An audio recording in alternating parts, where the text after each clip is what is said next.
Okay, I'm going to try take number 5 or 6 in this creepy blue screen light. I made a video this morning. I'm going to skip one. I'm not uploading that.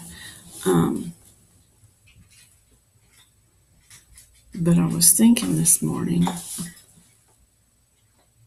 at the time I was thinking, if some people I knew what I was up to this morning, they would say, why do you have to be so independent?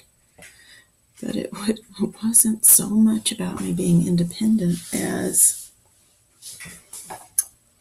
about keeping things flexible and being able to change my mind and do what I want to do at the moment. And sometimes that requires being independent. I'm trying to block the view of all the junk in the background. Never mind. You can see all my junk. But yeah, what was going on was I was getting my car to the shop, and I was trying to get it there on my own and leave it possibly overnight and get myself back home 2 miles, and I could walk.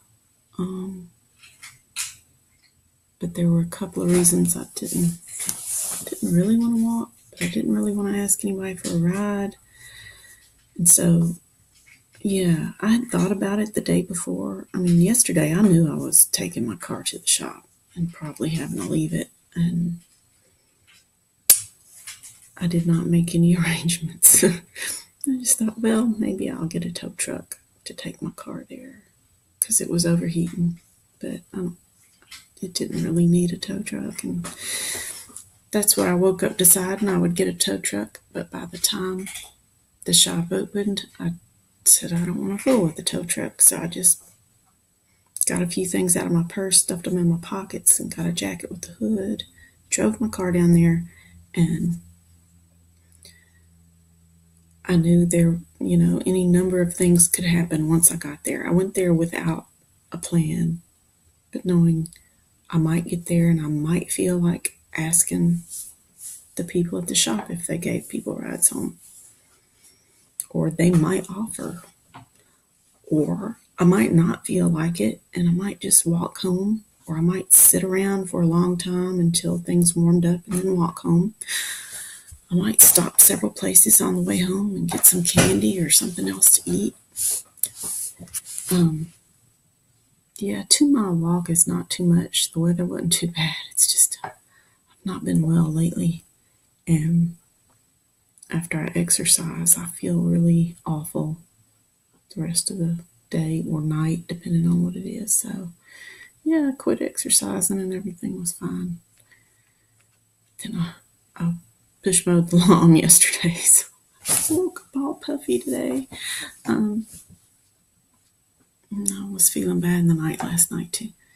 Dadgummit, I got off topic again. Okay, this is about how if I'm not independent, I'm tied to one possibility, kind of, and I don't like it. So why didn't I call somebody yesterday that lives nearby and say, hey, could you give me a ride back from the auto shop? Because they would say, sure, what time? And then I would probably just say, oh, I'm going around 8 o'clock because that's when they open. But knowing in the back of my head, I don't know what time I want to go until I want to go. And I'll look at the clock and see what time it is. That's how I know.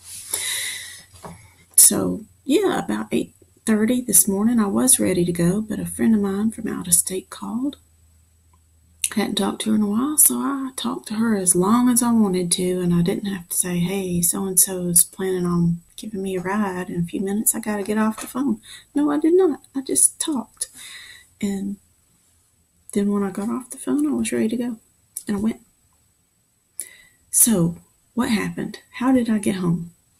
Well, as soon as I walked in, before I checked my car in, this girl in the waiting room says, oh, I like your shoes. We talked for a couple minutes about my sandals. And then after I sat down in the waiting room to wait for the weather to warm up a little bit, she's pretty outgoing and she's talking to me the whole time. So she ends up leaving probably, within less than a half an hour of being there, she's leaving, or of me being there, she's leaving and driving her car. And as she's about to go out the door, I said, "Hey, what do you think about giving me a lift if I, for this $10 bill I got in my pocket?" She says, "Get in the car." So she gives me a ride home for the 2 miles, and that's how I got home. And I had a rental car. Yeah, why couldn't I drive my rental car home? Because I can't drive 2 cars at once. And I told you why I didn't want to ask somebody to drive me. Yeah. But then there's the question, why don't I want to ask the people at the shop? I don't know. I just don't want to ask them. For one thing, I don't like free stuff, free services, because I don't know how much it's actually going to cost me. And I like to know. And yeah, I'm paying to get my car fixed, but I'm not, as far as I know, I'm not paying for taxi service. But maybe. I don't know. I didn't feel like asking them, so I didn't. And yeah, a lot of things are that way where, let me see how much time. I've been talking 7 minutes. I'm going to stop to keep this short, and I may, if I need to talk about it some more, I can make another video.